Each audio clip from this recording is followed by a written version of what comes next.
take another shot. 4 seconds, 3 seconds, and that's it. Jubilation on Hawk Hill.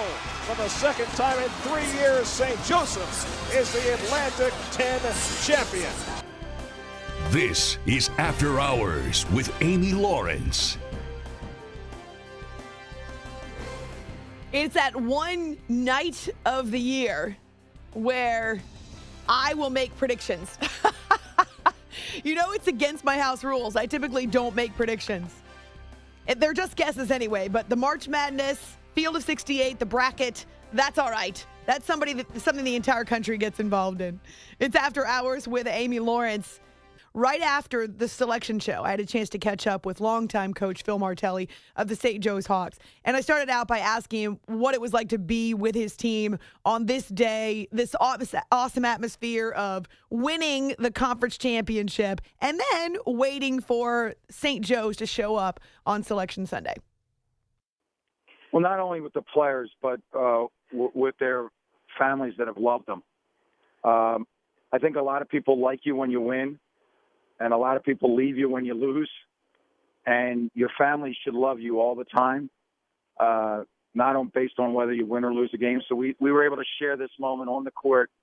We were able to share the moment in the hotel ballroom with families and those that love these guys. And to see the tears and the smiles and the hugs and the kind words that people had to say to each other makes it a very special moment in time. Well, Coach, I really enjoyed watching your team in the A-10 championship. Big fan of the passing. It was very pretty at times. What was special about your team's victory in Brooklyn? Well, it was spectacular basketball. VCU against a very good Davidson team yesterday for 17 turnovers. We had 7 turnovers. Really, if we make our free throws, which was a downfall in the game, if we make our free throws, we might be talking about having scored 95 points against just a fierce competitive team in VCU. I think the moment that the oldest players stepped forward, Isaiah Miles, Aaron Brown, and DeAndre Bembry, is what will resonate with me and will help us build to playing next Friday in the NCAA tournament. So I read a quote where you talked about being nervous coming into championship week. A lot of pressure on your team. The guys certainly rose to the occasion. So what impressed you about the way they approached and dealt with that pressure this week? I saw the fact that they were willing to practice basketball and not let all the outside noise impact them. And I'm going to be honest with you, Amy, after what that committee just did to St. Bonaventure, I'm now more nervous than I was last week. I was convinced that at worst we would have been in Dayton had we even lost on Friday. Now I'm not convinced of that. I think what they did to St. Bonaventure is a disgrace. And again, they changed the criteria team by team. And I'm really, as much as I'm elated for our group, I'm a little bit down and despondent for the Atlantic 10 and for that terrific team at St. Bonaventure. They got mistreated by this committee. Is it because of the conference? Is it an indicator of how the committee views the Atlantic 10? I have no idea. I mean, how you can look at this league and not recognize an RPI of 29. That team beat us twice. They tied for the regular season championship in our league. They won at Dayton, an extraordinary win. And to have them on the outside looking in, it's just wrong. And you can give me all the explanations that you want. And I'm not pigeonholing any one team that they put in. But what they did to that group of kids is borderline criminal. Coach Martelli, do you feel like you are fighting an uphill battle then as a member of the Atlantic 10 Conference?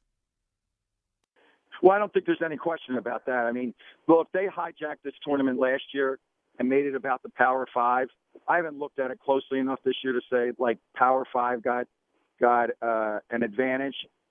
But the Atlantic 10 is the best basketball-only conference, basketball-centric conference in America. And for us to have one of our our regular season co-champions not be in. It's wrong, and I know that we'll do a lot of studying, and the Atlantic 10, led by Bernadette McGlade, will have an answer. I certainly appreciate your candor, Coach. Phil Martelli is the head coach of St. Joe's, winner of the A-10 tournament, an 8 seed in the West, taking on Cincinnati in Spokane to start out the tournament. So now knowing what you know about how the committee handled your conference, Coach, man, how important was it then for your guys to handle this week and win the tournament? A lot more important than I would have thought last Thursday, to be honest with you, Amy. I'm probably better off not having known that and not having the anxiety build up. I never talked to my team about going to the tournament. I never talked about bubbles. I never talked about RPI. I talked about we were going into the postseason tournament having 2 losses, and we hadn't done that all year. And the way they started to prepare on Tuesday gave me great comfort that they understood the seriousness of the purpose of the practices and that type of thing, but they weren't going to overdo it. They didn't put too much pressure on themselves. And to make the statement that we made today and through this weekend, it's an extraordinary group, and it will never change. They're 2016 Atlantic 10 champions. Coach, your junior forward, DeAndre Bembry, wins A-10 Player of the Year. How much have you asked of him? How much responsibility have you placed on him this year? Less basketball than last year. Last year we had him shoot too many times. He handled the ball too much. We took last year some of the defensive burden off of him. This year we gave him back the defensive burden to be the number 1 perimeter defender for us. And because he's doing less in basketball, he's playing a heck of a lot better. But what people, unless you're with us every day, can't understand is the teammate and the captain that he is. He's always talking. He's always engaged. He's always willing to share his opinion. And when he feels a teammate is astray, he grabs him, and in his way, he delivers him back to the group. And if he thinks I'm off, he's not afraid to mention to me that he wants me to do it a different way. And because of my respect for him as a teammate and a captain, I acquiesce to him. Then how do he and Isaiah Miles work together as the leadership of this team, Coach? Well, Isaiah, certainly because of the year that he had, you become a voice based on your numbers at times. His numbers are extraordinary. He's an all-league player. Rightfully, he was a first-team all-league player. He was voted second team. He'll be first-team All-Philadelphia. He's the tournament MVP in the Atlantic 10.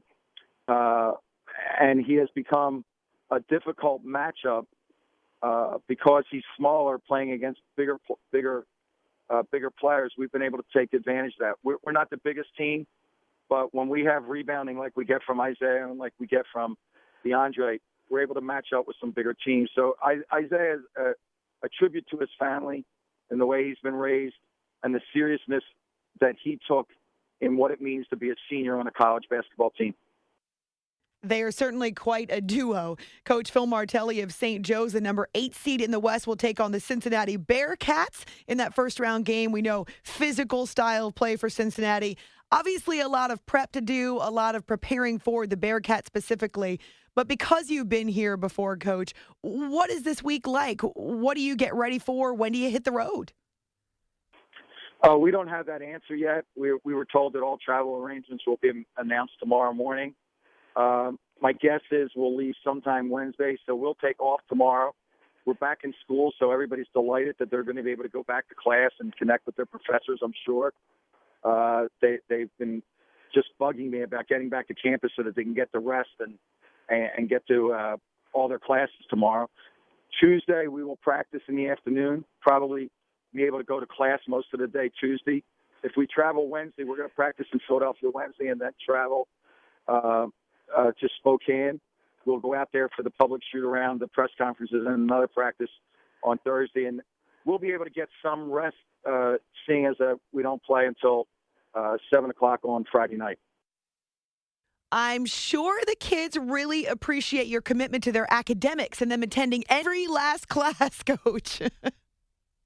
I'm hoping that all of the administrators at St. Joseph's are listening. They are students first, right, Coach? Phil Martelli of St. Joe's, the number 8 seed in the West, as the A-10 champs will be in Spokane to take on the Cincinnati Bearcats. Congratulations on another NCAA appearance, Coach. Thanks so much for the time. Thank you for including me in the conversation.